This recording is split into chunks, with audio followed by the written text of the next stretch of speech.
Baik, terima kasih. Mungkin saya duluan ya. Nah, terima kasih. Sebelum ini sebenarnya ini kopi ini menjadi salah satu daya tarik bagi kami. Hari ini kopi yang kita minum ini kopi dari Welesi. Luar biasa. Jadi Kopi dari Wamena sendiri. Wamena sendiri. Jadi ini produk lokal. Saya mau bilang begini. Kami maju berawal dari diskusi ke diskusi Luar biasa. di warung kopi. Ya. Itu dengan teman-teman pencaker. Iya. Kemudian teman-teman OKP, baik di KNPI dan beberapa teman-teman anak jalanan. Kemudian di Hone-Hone juga kami kumpulkan rekan-rekan kami yang sudah sarjana tapi belum kerja. Kemudian mereka yang sudah sarjana sudah bekerja juga. Ya. Sama-sama mencari solusi selama ini. Dari waktu ke waktu melihat dinamika yang terjadi di Kabupaten Jayawijaya 5 tahun terakhir ya. Ya. Itu menjadi satu keprihatinan kami pemuda. Sehingga ketika perkumpulan diskusi ke diskusi itu memutuskan bahwa kini saatnya anak muda harus bicara untuk mengambil bagian dalam mengambil tanggung jawab ini. Artinya kita tidak harus menunggu waktu, Tidak harus menunggu tunggu waktu. umur. Iya. Luar Karena biasa. umur itu masalah angka. Sangat. Tetapi bicara soal pemahaman tentang bagaimana membangun negeri, kecintaan terhadap kami, saya pikir dengan tulus saya mau sampaikan di sini bahwa kita ini terpanggil untuk melihat dinamika yang terjadi di Kabupaten Jayawijaya 5 tahun terakhir. Ya. Masalah keamanan, kemudian kesejahteraan, Ya. ini menjadi concern tersendiri bagi saya, sehingga saya mengajak Ya. saudara saya sebenarnya. Nah, beliau ini juga, saya ragu-ragu juga sempat, karena beliau ini punya Awalnya karir. ragu-ragu. Ragu sekali sama beliau, karena Ada kedekatan. kami dekat, Ya. kami sangat dekat. Sejak kuliah atau pas di Wamena? Setelah selesai, kebetulan Pak Dikim ini dia sekretaris pribadinya Bapak Wempi Wetipo. Oh. Bapak Wempi itu kakak saya, Ya. Ya. Ya. sehingga Itu dia tokoh besar. benar sekali. Dari pegunungan. Luar biasa. Jadi beliau mengkaderkan kami dua sama-sama. Luar biasa. Beliau mengajarkan kami bagaimana berpolitik, Iya. mengajarkan kami bagaimana melihat mereka yang tak terlihat, bersuara bagi mereka yang tak bersuara, menjangkau mereka yang tak terjangkau. Benar. Hal-hal itu membuat saya mengambil keputusan itu, tetapi beliau juga rupanya punya keprihatinan yang sama. Sama. Sehingga sebenarnya bukan hanya kami berdua saja, Iya. bukan keinginan kami berdua, tetapi kami tadi- banyak sekali. Tadi Iya, sudah dibicarakan ya Pak. banyak itu bersepakat bahwa sudahlah, mewakili kami generasi Jayawijaya, kalian berdua maju, kami yang lain mendorong kalian dari belakang. Sangat. Jadi berawal dari diskusi ke diskusi, keprihatinan kami yang tulus terhadap negeri kami sendiri, sehingga kami bisa ambil keputusan di usia ini. Kemudian beliau berani keluar dari ASN yang harusnya ke depan dia punya prospek yang bagus. Kakak besar, faktor apa yang membuat? Karena setelah kami dengar tadi dari calon bupati bahwa kakak calon wakil sebagai ASN, Ya. untuk saat ini sebagai staf atau kemudian jabatan di pemerintahan sebagai apa, bisa dijelaskan? Baik, benar, saya sebagai seorang ASN, saya lama ada di Kabupaten Jayawijaya sebagai ASN. Iya. Ya. Awalnya saya memang dikaderkan seperti apa yang disampaikan adik terkasih saya dari Pak Wempi Wetipo. Beliau adalah orang besar Ya. yang mampu mengkaderkan orang, dan beliau itu memberikan mimpi kepada setiap orang, sehingga saya memang di awal itu mungkin karena faktor saya selalu sama-sama beliau, kita turun di lapangan, temui masyarakat, yang dulu selama 10 tahun yang lalu beliau melayani rakyat, itu hampir setiap saat saya sama-sama. Iya. Nah, mulai dari situ saya pelan-pelan itu mulai terbangun inspirasi, oh ya, harus seperti ini untuk melayani rakyat. Iya. Nah, faktor itu yang menanamkan dalam pribadi saya, terbawa sampai di Jayawijaya. Kemudian setelah terjadinya pemekaran provinsi, saya juga kemudian pindah ke Provinsi Papua Pegunungan di Bapeda. Di Jaya juga saya di Bapeda memang. Ya. Di Bapeda sebagai saya di Kasubit di bidang fisik, Fispra fisik dan luar biasa. prasarana. Ya. Kemudian dari situ saya pindah ke provinsi. Tapi memang sejak saya di kabupaten saya banyak melihat kejanggalan, banyak hal yang memang kita lihat, dan saya sampai di provinsi cerita-cerita dengan apa yang sudah disampaikan oleh saudara terkasih Bupati. Setelah kita temui diskusi dan lain-lain, kemudian saya punya mimpi juga yang sama, melihat kondisi daerah yang memang membuat kami sebagai orang Bali dengan kondisi yang meriskan ini, akhirnya rasa itu sama dengan adik saya. Iya. Akhirnya kita dua, setelah saya pikir, oke, kayaknya match-nya kita dapat, oke, cocok sudah. Ini kalau begitu, kenapa tidak? Kita dua-dua sebagai anak yang muda, ya memang ya saya ini sebagai adik karena kita agak sedikit beda usia. Iya. Dan juga pas juga kita dikaderkan oleh tokoh besar Pak Wimpi Wetipo, Iya. sehingga cocok kita. Ayo, resiko ini kita ambil sebagai anak muda untuk kita menjadi agen perubahan di Kabupaten Jayawijaya. Tapi itu sekilas Oke. dari saya. Terima kasih. Kita lanjut. Pertanyaan kedua, bahwa setelah terpilih sebagai bupati dan calon bupati 5 tahun ke depan untuk 2024 dan 2009, apa yang mau dilakukan? Mimpi dari calon 01 dan 02. Baik, saya duluan ya. Ya. Terima kasih. Sebenarnya begini. Sebelum kami terpilih, kami mau supaya masyarakat itu mengenal siapa kami dulu. Ya, sama. Itu mengenal siapa kami, bukan lihat foto kami, tidak. Tapi kami mau mereka lihat visi dan misi kami. Ya. Artinya program prioritas yang kami tawarkan kepada masyarakat. Ya. Jadi kalau lihat foto muka itu hal yang biasa, tapi ketika mereka lihat visi dan misi kami yang tertuang dalam program prioritas, disitulah mencerminkan sebenarnya siapa sih orang-orang ini, begitu. Sangat. Jadi kami mau supaya sebelum kami terpilih, masyarakat lihat visi kami dulu, Iya. supaya setelah terpilih mereka tahu, oh berarti orang-orang ini itu nanti akan bikin ini. Ya. Kami punya program yang saat ini sangat sederhana sekali. Kami mau supaya yang pertama Jayawijaya itu aman dulu. Aman. Keamanan itu sangat penting. Di dalam kota Wamena sendiri itu, yang tidak merasakan kenyamanan hidup di dalam kota itu bukan hanya teman-teman non Papua saja, tidak. Ya. Tetapi kami yang orang Jayawijaya saja tuh merasa tidak aman. Mau keluar lewat dari jam 7 tuh macam dihantui ketidaknyamanan ini. Kami yang anak daerah saja berpikir seperti itu. Bagaimana dengan rekan-rekan kita yang di Papua? Iya. Sehingga program pertama kami itu keamanan.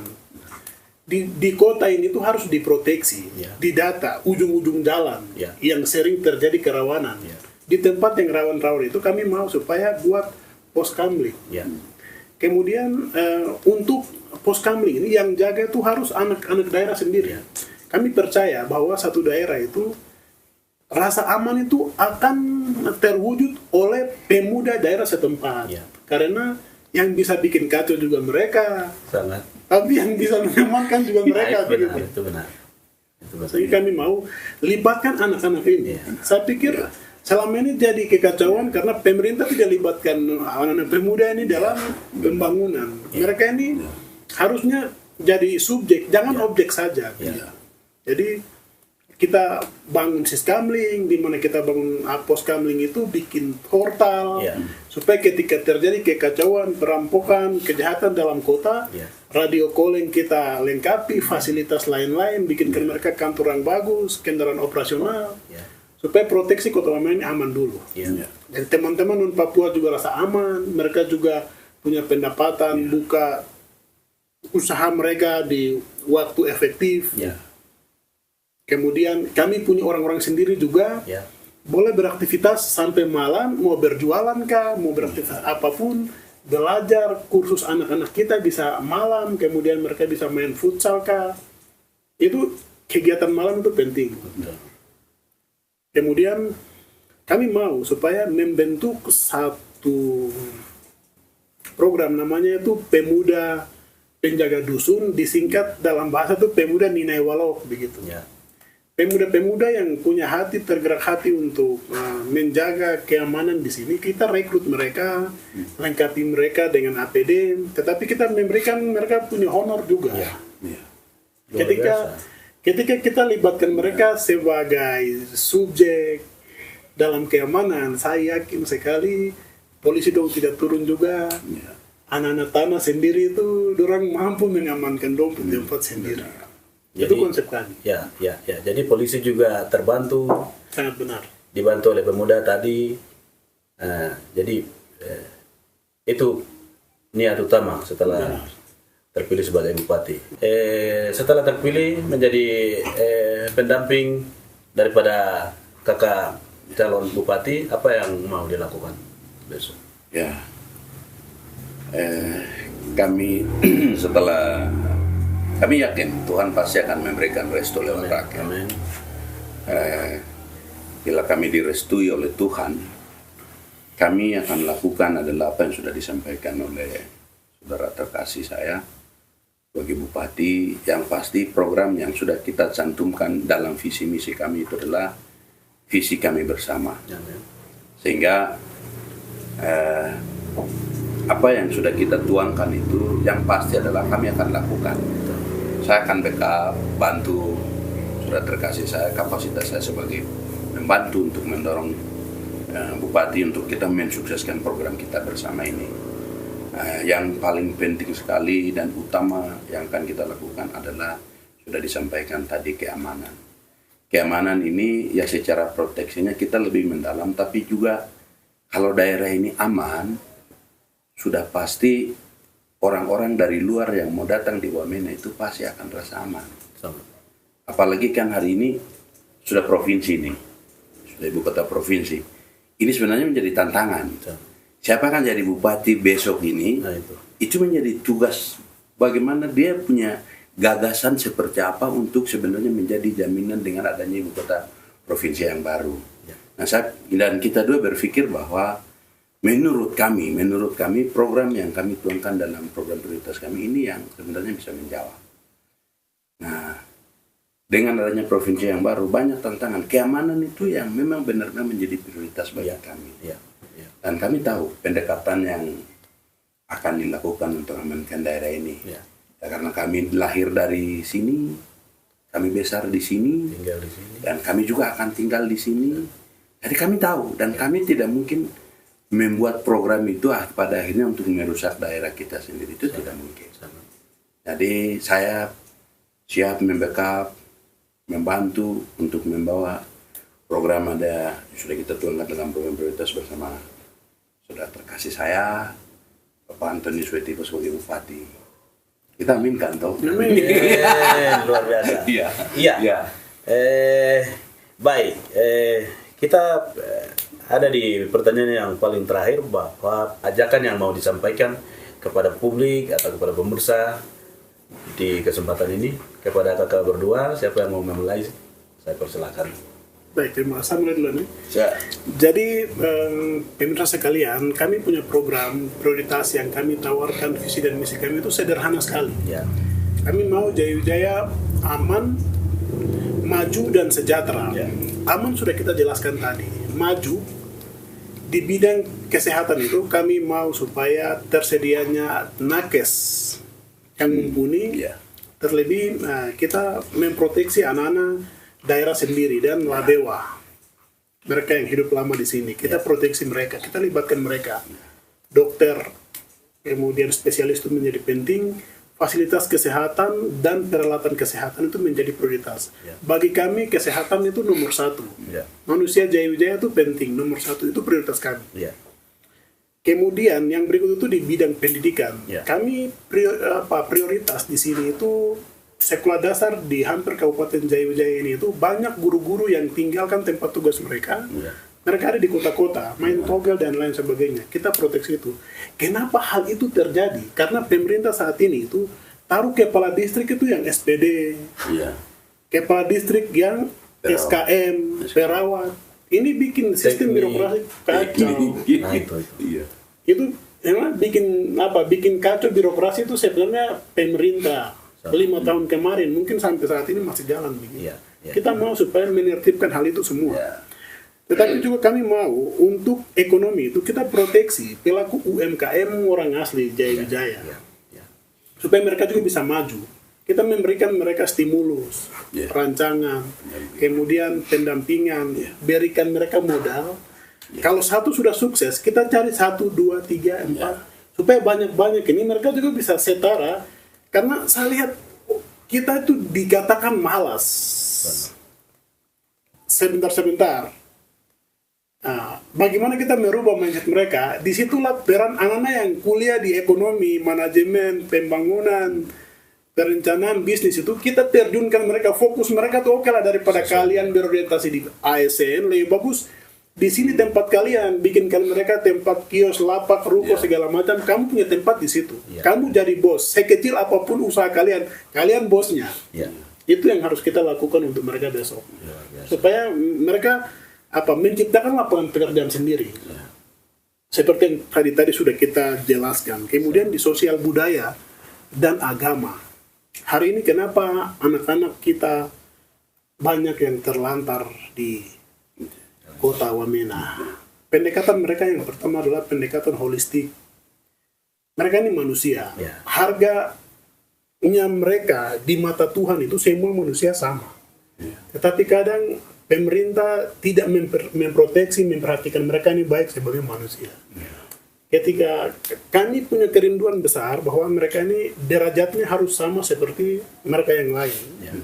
Tanya mereka, dari mana asalmu? Kalau memang dia ingin pulang ke daerahnya, kita antar dia baik-baik. Oke, naik kau sekolah di sana kau punya tempat, kau punya bapak masih hidup. Tapi kalau memang dia tidak mau, carikan solusi. Disitulah gunanya dinas sosial itu ada. Dinas sosial itu bukan untuk urus uang-uang dana sosial saja, tidak. Mereka punya tugas yang sebenarnya itu harus lihat anak-anak ini, karena mereka dijamin undang-undang bahwa fakir miskin dan anak terlantar itu dijamin oleh negara hajat mereka. Itu yang selama ini tidak terwujud di Kabupaten Jaya Wijaya. Sehingga kami mau supaya semua itu bisa berjalan dengan baik. Terus yang berikut itu kami juga mau, karena selama ini itu kita punya potensi PAD di kabupaten ini besar sekali, banyak. Tetapi pemerintah malas. Mereka lebih membangun proyek-proyek infrastruktur yang lebih pada profit oriented. Artinya saya bangun proyek ini supaya visa sekian. Saya mohon maaf Pak Wakil. Siap. Saya mau 5 tahun kepemimpinan saya nanti itu tidak ada gedung yang mega bagus. Itu tidak. Bagi saya negara hadir itu untuk mensejahterakan objek rakyat. Program kami lebih sederhana, simpel saja. Untuk mewujudkan kesejahteraan, kita jadikan penting bagi kami itu pangan, sandang, papan. Itu utama bagi kami. Yang penting masyarakat Jaya Wijaya itu tidak lapar saja. Pakaiannya layak, rumah layak. Mungkin ke depan daripada bangun gedung tinggi-tinggi, kantor bagus-bagus, kantor pemerintah, tapi pelayanannya tidak maksimal. Lebih bagus bagi saya bikinkan masyarakat rumah di kampung-kampung itu baik. Listrik, penerangan kita kasih masuk, bikin air bersih. Itu jauh lebih baik. Supaya mereka juga merasa negara benar-benar hadir untuk memperhatikan kami di pelosok-pelosok. Jadi itu, di samping itu juga ASN yang benar-benar kerja ini mereka perlu diperhatikan. Dengan cara apa? Memberikan mereka TPP atau tunjangan itu kasih naik sedikit. Tapi yang rajin-rajin saja, yang tidak rajin itu sudah tidak usah juga. Begitu. Mereka juga harus dikasih tugas belajar. Dan satu hal yang paling penting, kemiskinan itu muncul ketika sumber daya manusianya terbatas di mana-mana. Kita lihat di negara-negara maju itu mereka mampu menciptakan kesetaraan hidup mereka tinggi karena mereka punya pendidikan tinggi. Mereka mampu berinovasi dengan kreasi untuk menciptakan hal-hal baru karena apa? Mereka punya sumber daya manusianya bagus. Kita mau supaya pendidikan gratis itu diterapkan untuk anak SD, SMP, SMA Guru-guru itu harus ada. Kalau memang guru-gurunya pemalas, kita hentikan TPP-nya mereka semua, kasih gaji toh. Iya toh. Ya. Jadi kita rekrut guru kontrak semua lebih banyak, kasih masuk mereka, bayar mereka sesuai dengan kinerja. Ya. Supaya anak-anak kita ini yang tinggal di jalan-jalan ini ajak mereka wajib belajar. Ya. Buta aksara itu dituntaskan. Ketika anak-anak ini belajar, mereka sekolah, pemerintah gratiskan biaya dari SD, SMP, SMA sampai dengan selesai, iya kan?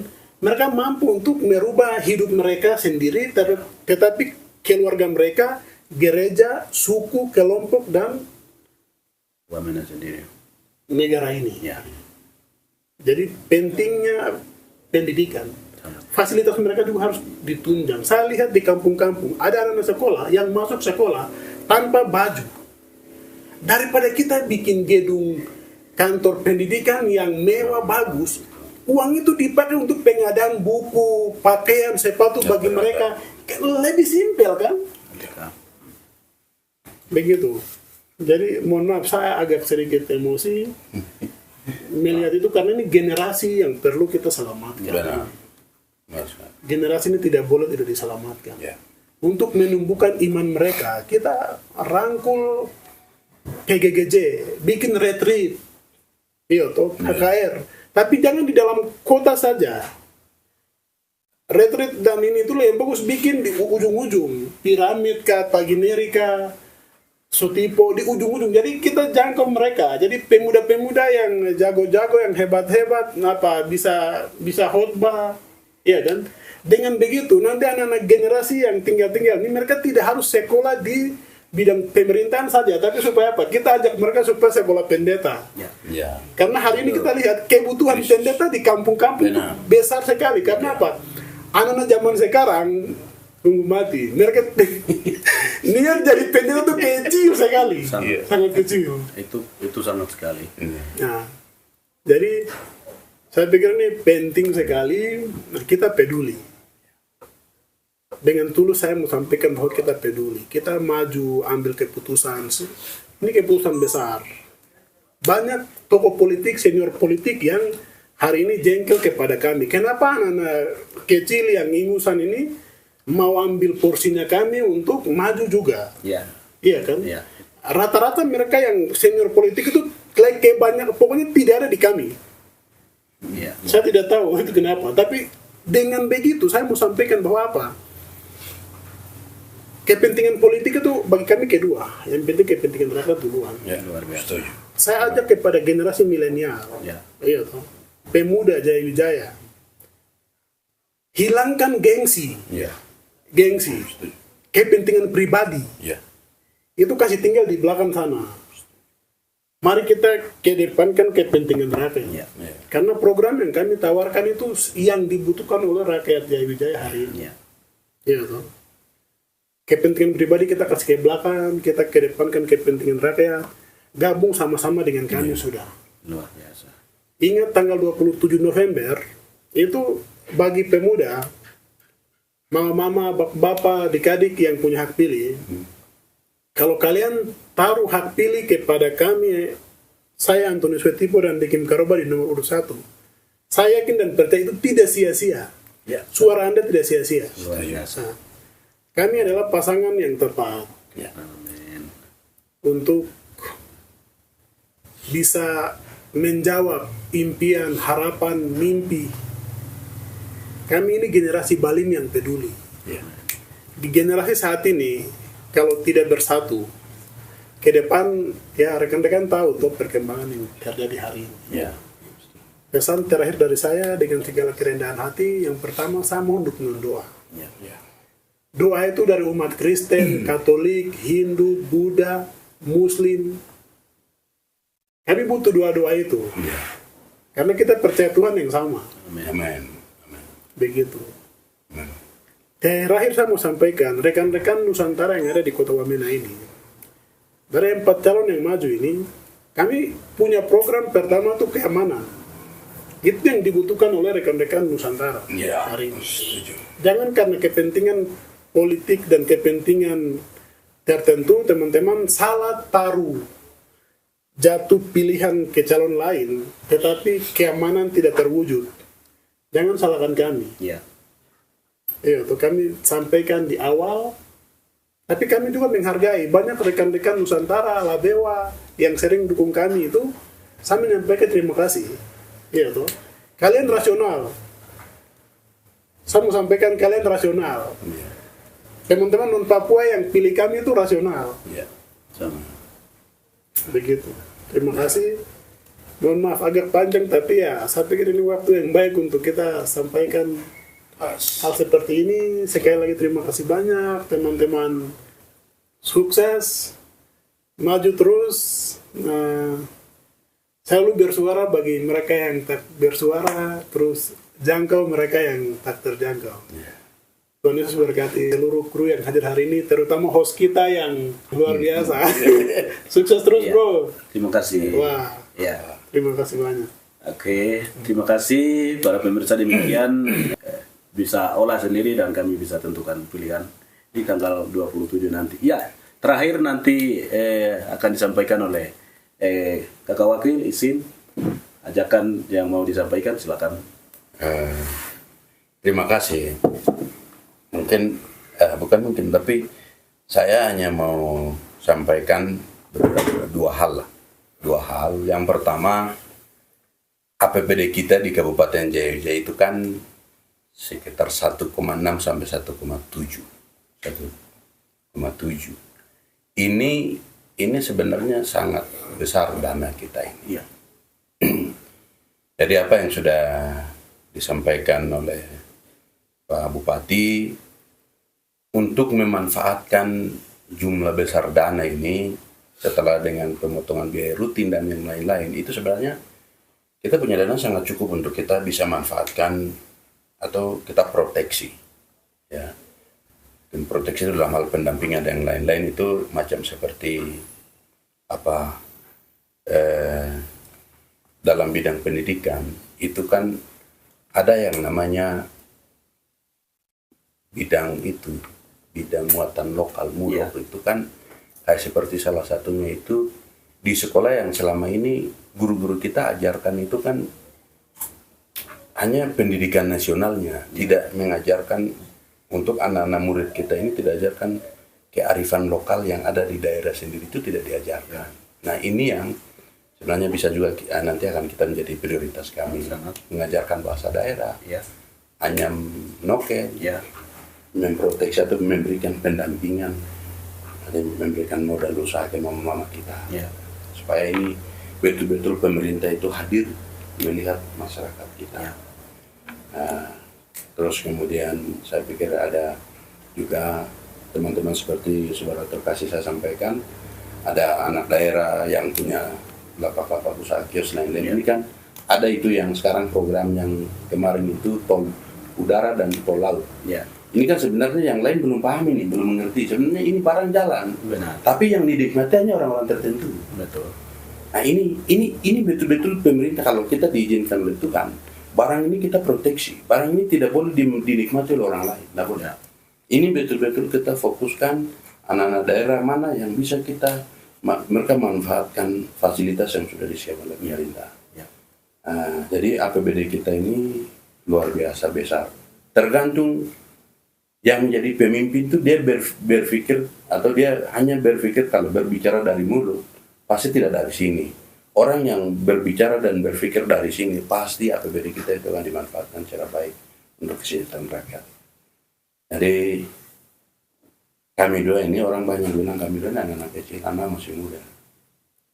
Tapi yang kita hanya mau bilang saja, Tuhan itu tidak pernah lihat usia. Kalau Tuhan sudah memihak mau kasih kepercayaan, kepemimpinan kepada siapa, tidak lihat umur. Pasti Tuhan akan memberikan kepercayaan. Ya kita banyak tahu lah cerita-cerita Alkitab. Benar. Dan itu satu catatan bagi kami dua. Setiap kita kunjungan ke setiap distrik, banyak hamba Tuhan juga mereka berdoa, ambil ilustrasi semua dari kebenaran itu. Ya itu menguatkan kami berdua. Jadi terakhir saya mau sampaikan kepada pemirsa, lebih khusus kepada anak-anak muda di Kabupaten Jaya, mari kami ini keterwakilan dari kamu sudah. Kamu jangan lihat kami ini kosong, Ya. kami sudah dipersiapkan oleh orang-orang hebat untuk kami bisa menjadi Ya. mau ingin berjuang untuk mau menjadi pemimpin di daerah ini. Jadi slogan yang kami buat adem. Jadi adem itu sudah memberikan kesejukan. Antonius Soetipon dan Dekim Karoba itu bisa menjadi jaminan, menjadi payung untuk semua rakyat Kabupaten Jaya-Wijaya. Nah, sekali lagi dengan segala kerendahan hati, kami dua memohon doa restu pada semua masyarakat Kabupaten Jaya-Wijaya. Dan ingat, jangan lupa tanggal 27 November nomor urut 1 itu kita dua itu yang botak-botak pakai baju putih. Itu sudah. Luar biasa. Terima kasih. Iya, para pemirsa sekalian, telah kita ikuti bersama dan mendengar langsung, tidak diwakili oleh siapa-siapa, bukan lagi tim, tapi ini langsung dari calon bupati dan wakil bupati. Mereka adalah anak yang paling muda, mereka lahir besar setelah kuliah, mereka hidup di sini dan mereka siap mau menyelesaikan segala hal yang sebenarnya menjadi keluhan masyarakat Jaya-Wijaya selama ini, dan lebihnya telah kita dengarkan bersama. Garis besar bahwa yang pertama sekali mereka ingin setelah terpilih ingin memperbaiki keamanan, kemudian kesehatan, pendidikan, dan lain-lain yang telah kita ikuti bersama. Kami menyampaikan terima kasih kepada pemirsa yang sudah dari awal telah melihat dan mengikuti mendengar langsung menjadi yang menjadi isi hati dari kedua orang penting, orang hebat yang hari ini memberanikan diri maju. Selanjutnya mereka telah mengajak kita semua untuk datang ke TPS pada tanggal 27 November untuk memberikan hak pilihnya. Dalam hal ini calon dari nomor urut 1. Mungkin seperti itu, dan jangan lupa juga mengikuti podcast berikut yang akan mereka tayangkan di momen-momen yang tepat.